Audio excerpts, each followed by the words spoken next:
I was halfway down the basement stairs when I heard it, a scratching sound, coming from somewhere below me. I froze. I was home alone, and I hate basements. At first I told myself it was just a rat or a mouse. Then it happened again, louder. This happened when I was 17, and my parents had gone away for one night to stay with relatives 2 towns over. I didn't go with them because I had work early the next morning. So for the first time in my life, I had the house completely to myself, overnight. At first it was great.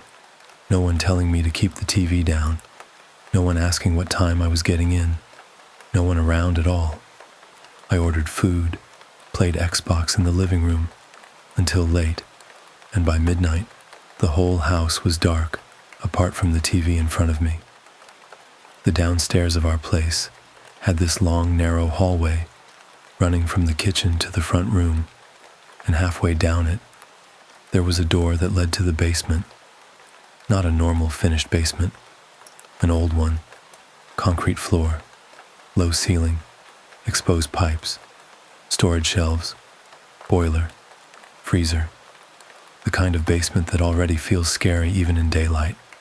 And the light switch for it was at the top of the stairs, not at the bottom. That becomes important. At around 12:40 a.m., I was in the kitchen getting a drink when I heard a noise from downstairs. A single metallic clink, not loud, just enough to make me stop moving. It sounded like something had shifted in the basement. I remember just standing there with the fridge open, listening. Nothing. So I told myself it was probably the freezer settling, or pipes knocking, or literally anything normal. Then I heard it again. This time, clearer. A sharp little rattle, like metal tapping concrete. From below the basement stairs, that instantly made my skin go cold, because there was no reason for anything down there to be moving. I hadn't been down there all evening. No one else was home, and nothing in the basement should have been loose enough to make that sound twice. I walked into the hallway and just stared at the basement door, closed, still, silent. I don't know why I did this, but I actually called out, "Dad?" The second the word left my mouth, I felt stupid, because I knew he wasn't there, and somehow, saying it out loud just made the house feel emptier. I stood there for another 10 seconds, then turned the hallway light on and opened the basement door. That smell hit first. Cold, concrete, dust, damp air. The staircase dropped straight down into darkness, steep enough that from the top you couldn't actually see the whole basement floor unless you leaned out over the stairs. And because the switch was behind me, I had to choose. Either turn the light on and go down, or shut the door and pretend I never heard anything. I should have shut the door. Instead, I hit the switch. The bulb downstairs flicked on with that horrible dim yellow delay old basement lights have. It lit up the lower half of the stairs and part of the concrete floor. But not all of it. There was still a blind spot directly beneath the stairs where the light didn't quite reach. And that was exactly where the sound had come from.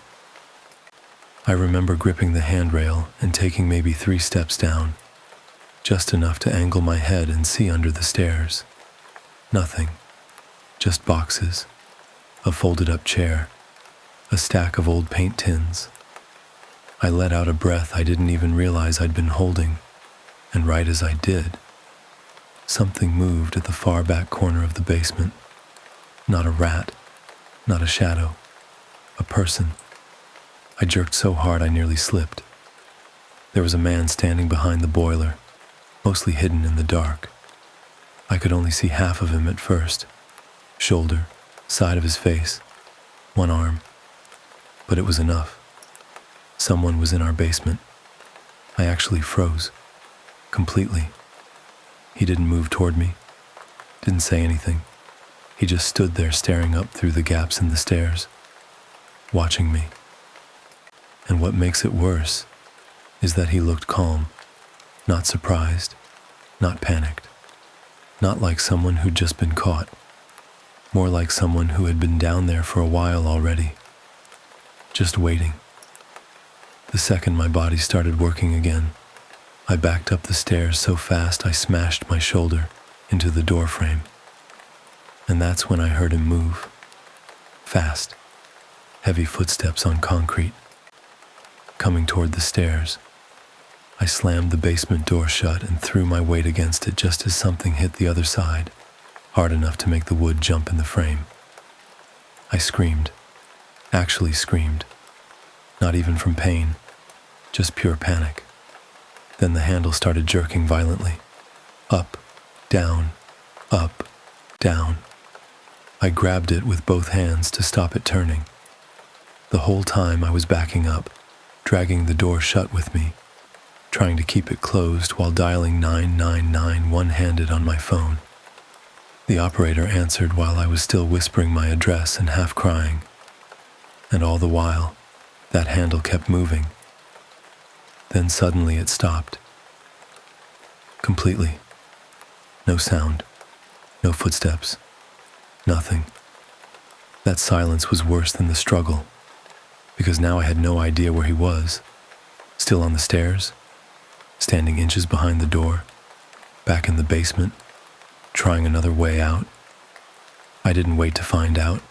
I ran to the front room, grabbed the biggest kitchen knife I could find on the way, locked myself in, and stayed on the phone with the operator until police arrived. It took them 9 minutes. Longest 9 minutes of my life. When they got there, they cleared the whole house. No one upstairs, no one in the garden, no one in the basement. At first, I thought I'd lost my mind, until one of the officers asked me if the small basement window was usually open. It wasn't. It was open just enough for someone to squeeze through. And outside, directly beneath it in the flower bed, there were muddy shoe prints. Fresh ones. Police said whoever it was had most likely come in from the alley behind our house. Maybe to steal, maybe to hide, maybe for something worse. But the thing that stayed with me wasn't the idea that he got in. It was this. He didn't run when he heard me in the kitchen. He didn't leave when he realized I was home. He stayed in the dark behind that boiler and waited until I came down to him. And if I'd gone all the way to the bottom of those stairs instead of stopping halfway, I don't know if I'd be here to tell this story.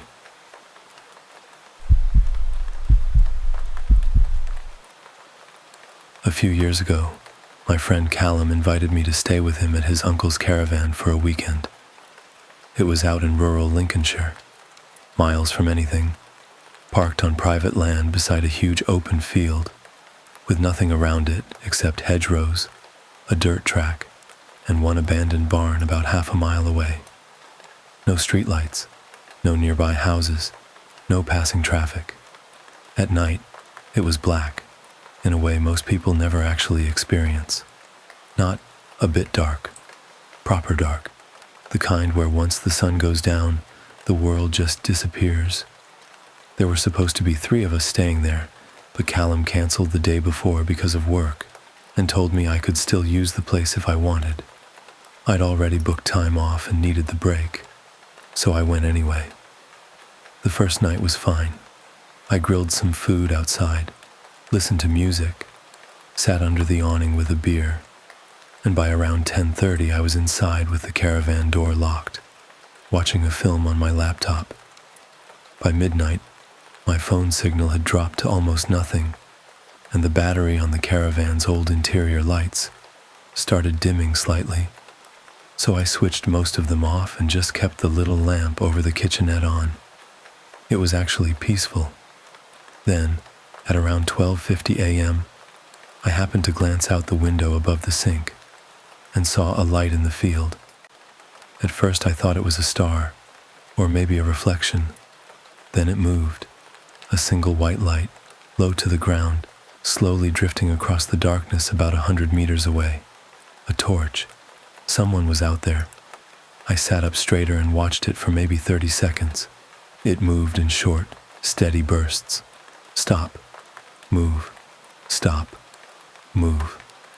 Not random wandering, like someone was searching for something. My first thought was farmer. My second thought was poacher. My third thought was, why the hell would anyone be out there this late? I told myself it wasn't my problem and tried to ignore it.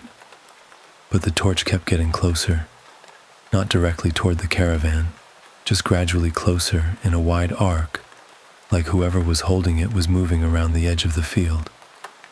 And then the weird part hit me. They weren't using the torch normally. The beam wasn't pointing where they were walking. It kept sweeping outward, toward the caravan, as if they were checking whether I was still inside. That cold feeling started in my stomach right away. I turned the little kitchenette light off and crouched lower beside the window. The caravan went completely dark. Outside, the field was almost impossible to read now, but the torch became even more obvious. It paused. Then it started moving again, this time directly toward me. I backed away from the window immediately and killed my laptop screen too. Now I was just standing in total darkness, listening. I remember how loud everything suddenly felt.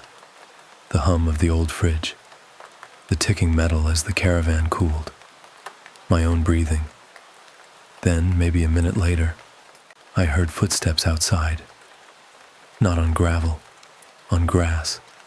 Slow, deliberate footsteps moving around the caravan. I couldn't see anything from where I was standing, but I could hear someone brushing against the tall weeds near the wheels. One side, then the back, then silence. Then a sudden burst of white light flashed through the thin curtain over the side window. I nearly made a noise.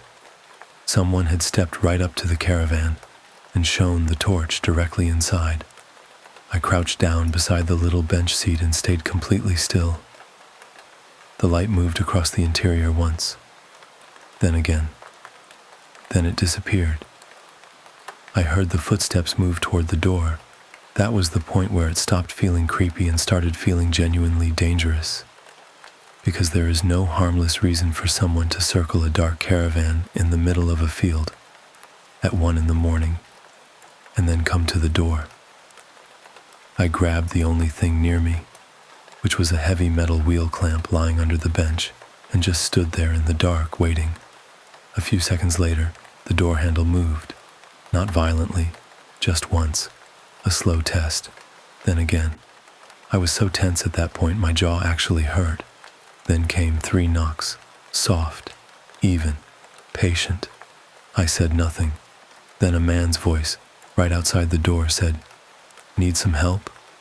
I didn't answer. He waited a few seconds, then said it again. Same calm tone. "Need some help?" That line still bothers me more than if he'd shouted, because he knew full well I was inside. He knew I was awake, and he knew I wasn't opening that door. But he kept trying to make it sound normal. After maybe 10 seconds, I heard him step away from the caravan. Then the footsteps moved off into the grass. I stayed frozen for at least 5 minutes before I dared look. When I finally pulled the curtain back slightly, the torch was back in the field, further away now, moving toward the barn. I didn't sleep at all.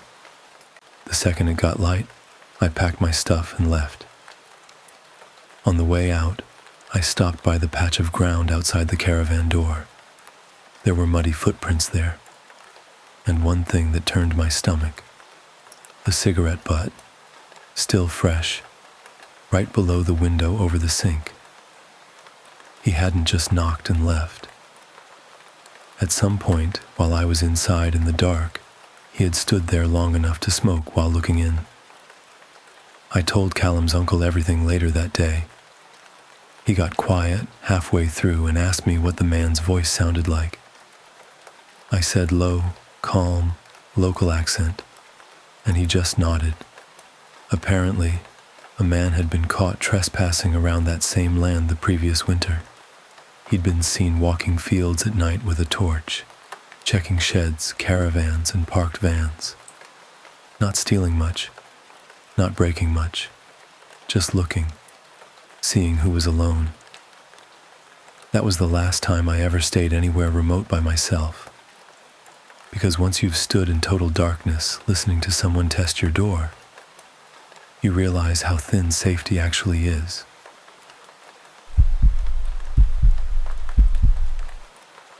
The last story is the one that would have made me leave the light on for the rest of my life. When I was 19, I used to house sit for my aunt whenever she went away for work. She lived alone in a detached house on a quiet road outside York, and I'd usually stay there once every few months just to feed the cat, keep the place occupied, and make sure nothing obvious went wrong while she was gone. The house itself never bothered me. It was older, but not creepy. Big enough to feel a bit empty at night, sure, but nothing dramatic. And because I'd stayed there so many times before, I got comfortable. Too comfortable, probably. This happened on the third night of one of those stays. It had been raining most of the evening, and at some point around 11 p.m., the power tripped briefly and knocked out half the lights downstairs. I reset the fuse box, got everything back on, and went upstairs to bed without really thinking about it. My aunt's spare room was at the front of the house. Double bed, wardrobe, chest of drawers, nothing unusual. I watched videos for a while, turned the bedside lamp off, and rolled over to sleep. I don't know what time I woke up, but the room was completely dark. Not moonlight, through the curtains dark, proper black. And the first thing I became aware of was breathing. At first I thought it was mine. Then I realized it wasn't matching me. It was lower, slower, closer. I stayed perfectly still. The kind of still where every muscle in your body starts hurting because you're trying not to move even a fraction.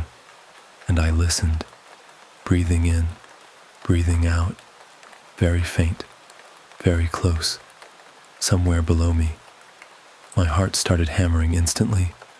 I tried to tell myself it was the cat, except the cat always slept downstairs with the kitchen door open, and even if she'd come up, she didn't breathe like that. This sounded human, and it was coming from underneath the bed. That's the point where your brain does something horrible. It doesn't help you. It just starts showing you the worst possible explanation, in full detail. I remember staring into the dark and feeling my whole body go cold as the reality of the room changed around me. A second earlier, I'd been in bed, safe, half asleep. Now I was lying on top of a mattress with an unknown person, potentially inches below me in the dark. I wanted to move.